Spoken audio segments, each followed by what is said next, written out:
Let's return to This Week in America. Here's your host, Rick Bratton. Welcome back, everybody, coast to coast. This Week in America. The book, The Bible is a Single Book by H. Doyle Smith, looks at the Bible as a coherent book, not the compilation of 66 different books. The Bible is a Single Book undertakes the project of explaining the outline and theme found in the Bible. This will pave way for readers to be further enlightened when studying the Bible for their salvation.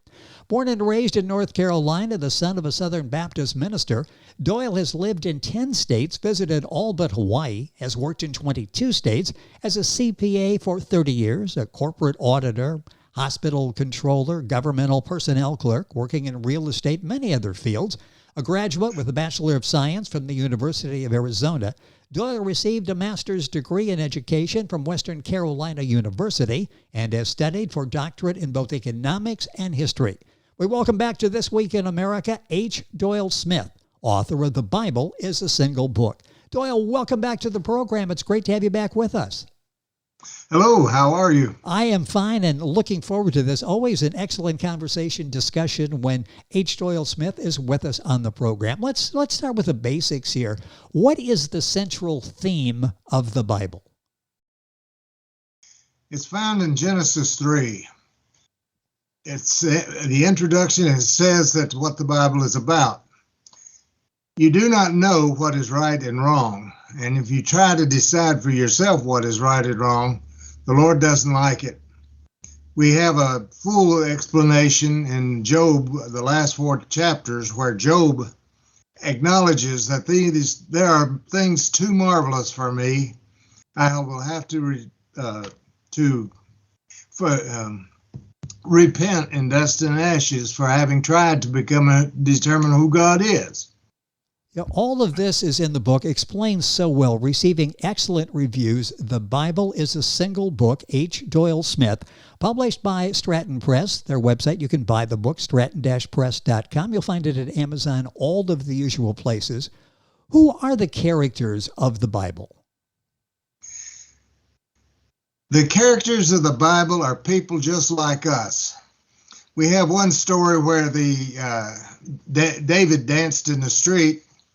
His wife nagged him because she didn't think it was a right to dance in the street, and the result was that she was barren until the day she died.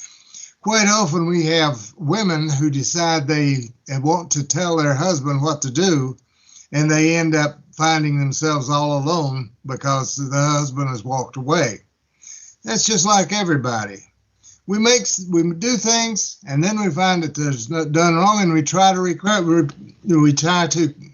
correct them. But we are people, and so is every person who's written about in the Bible. And that's an important thing to understand, because this isn't about somebody in Timbuktu. It's about you and me.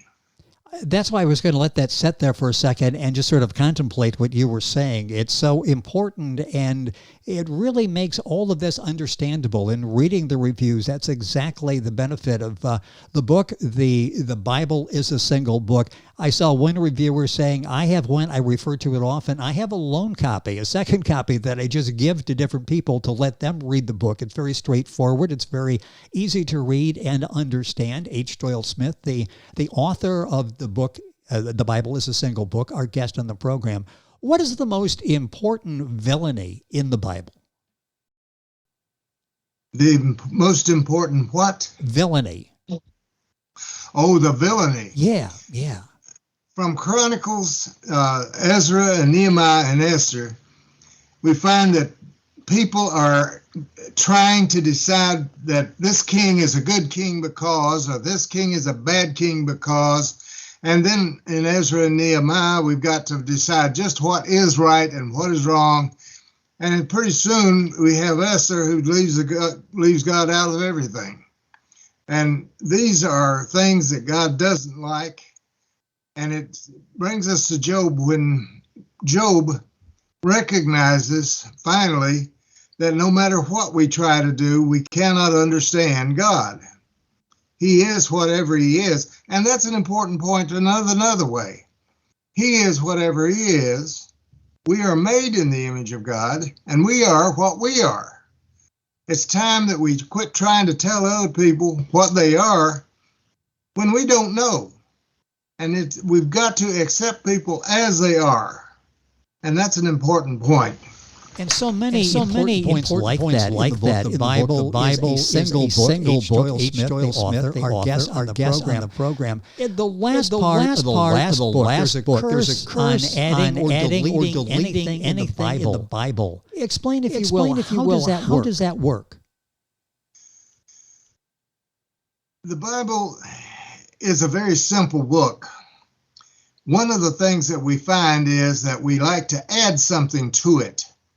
We end up having all kinds of baggage because we've added, that we have to have a deal against abortion. We have to be against this, against that. And the situation is that God decides what is right or wrong in any situation.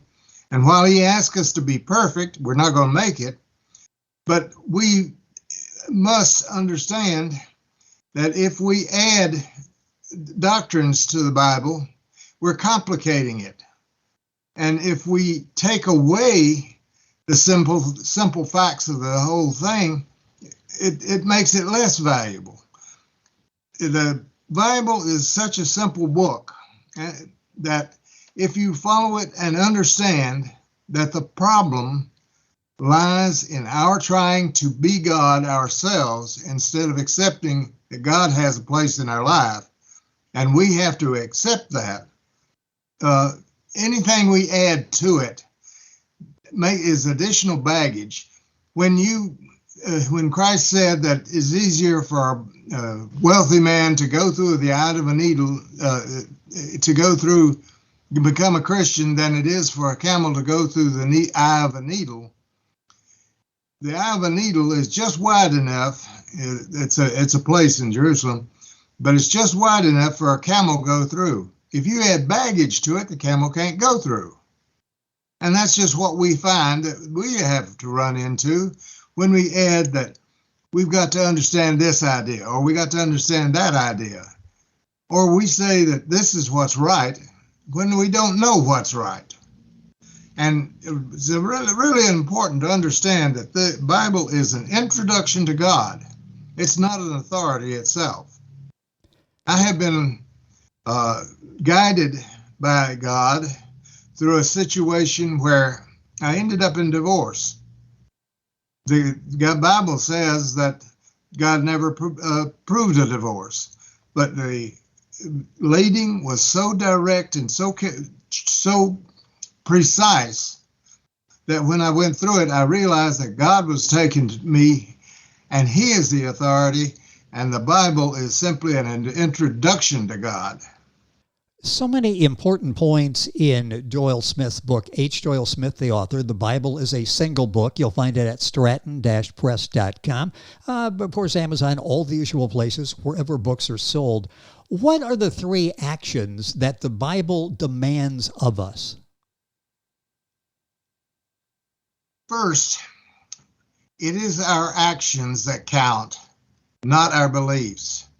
If we provide food to the hungry, as a groceryman does in his store, if we provide clothes for the naked, as they do in a department store, if we heal the sick, as a hospital person does, these are actions that are acceptable.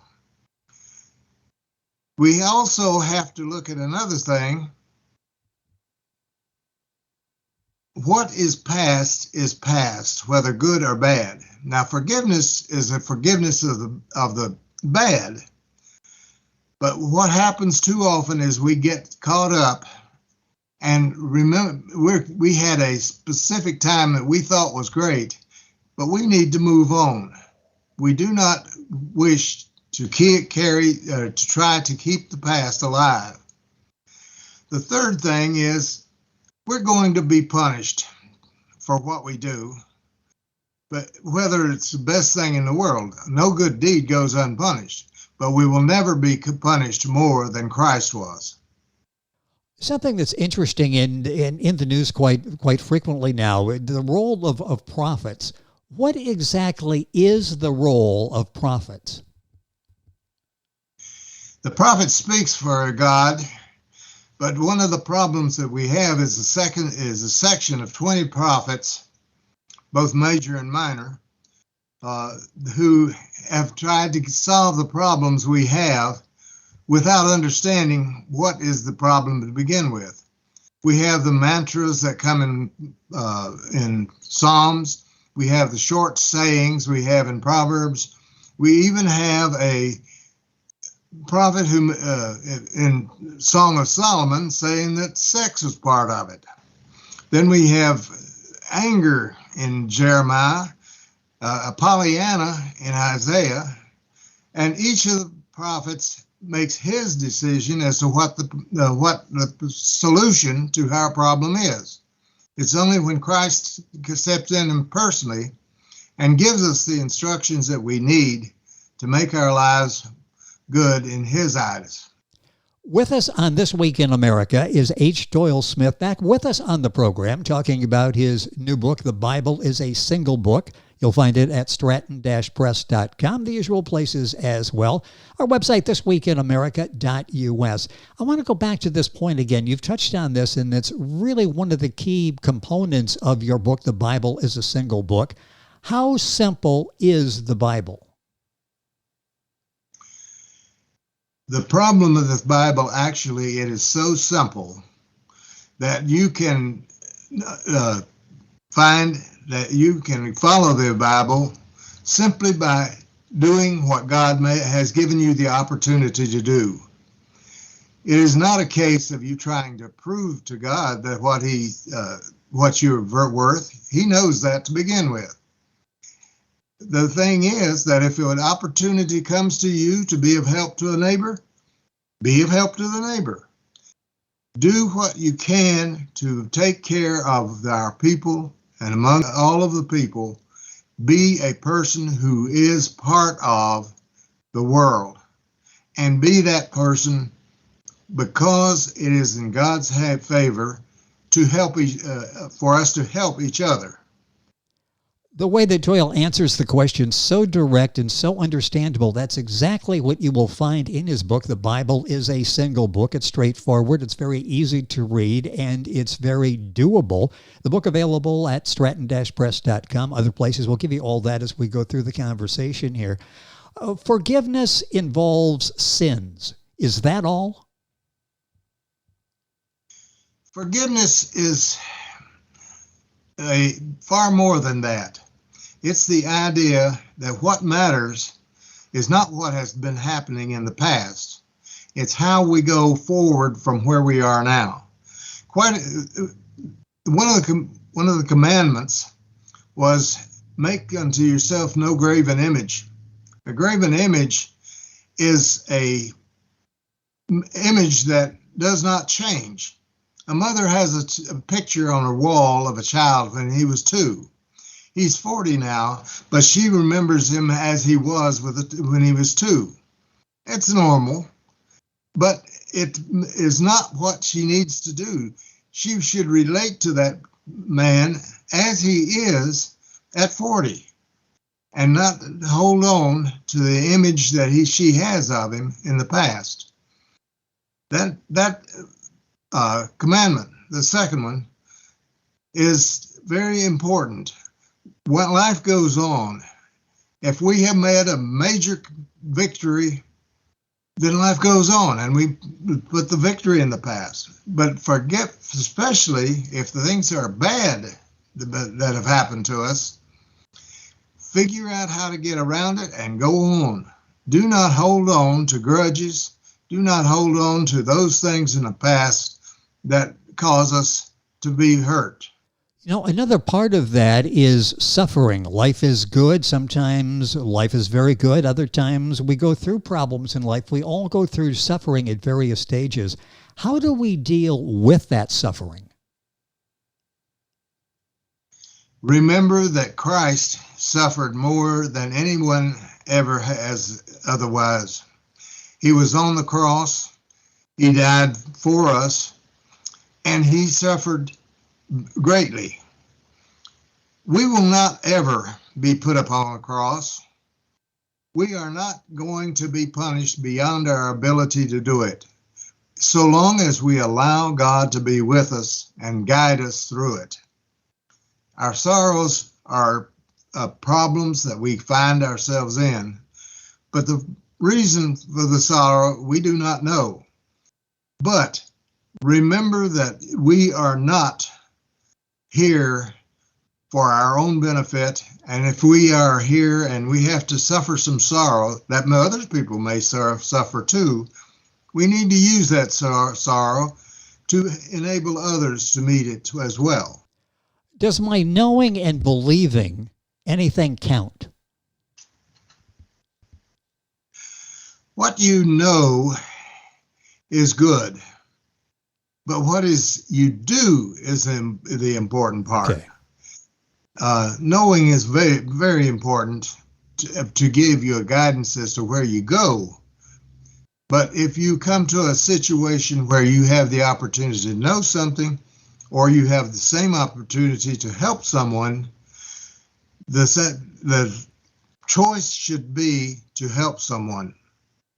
A couple minutes left in the program. The Bible is a single book receiving excellent reviews. What Doyle do you hope is the takeaway? If somebody reads the book, what do you hope the message is that they retain upon reading it? What I'm hoping is that they will live a life that is at ease with God, at ease with themselves, and at ease with their fellow man, so that they will find that they have enjoyed the life that they have received. No person who is created has not been chosen by God. That's an important thing to understand. You are chosen of God if you have been born. What you are chosen to do is a different question. And this you have to work out with your God, with God's guidance. We'll take about a minute or so here at the end of the program. I'm thinking as I read the book, I think it appears to be something that what you spent maybe even decades meditating and coming up with the book. The Bible is a single book. Talk about the process you went through and how that's changed your life, coming to these realizations you present to us in the book. Well, I joined the Baptist church when I was 8 years old, and I had an experience in which God spoke to me when I was 12, and I questioned it with my minister, and he pointed out there's 3 questions every person should ask. Does God have the ability to make himself heard? Do you think that you can hear God? And third, if God is speaking to you and you're listening, what's the devil got to do with it? And from then, I have been associated with God for the rest of my life. And it just happened that this time I came to the conclusion that these words needed to be written down. It's so important. The book is very easy to read. It's very understandable, just like our conversation has been with Doyle. The book is The Bible is a Single Book. H. Doyle Smith is the author, our guest on the program. You'll find the book at the publisher, stratton-press.com. All of the usual places for books as well, and information on our website, thisweekinamerica.us. Doyle, it is always a pleasure to have you on the program. I always learn something by preparing for our conversation and actually talking with you and listening. Thank you for being back with us on the program. We really appreciate it. Thank you. Thank you. You're welcome. The book, The Bible is a Single Book by H. Doyle Smith. Information on our website, thisweekinamerica.us. We're back on today's program after these messages. This Week in America is online. You can visit our website, thisweekinamerica.us. Scott Pinkerton, Associate Producer of This Week in America. Jay Anderson, Segment Producer. Ben Watson, Webmaster. Otto Bechet, Director of Engineering and TV Production. This Week in America produced and is a trademark of Blue Funk Broadcasting, LLC. For information on all of our guests and to listen to this week's show, our website again at thisweekinamerica.us. And I'm Sean Bratton, Executive Producer of This Week in America.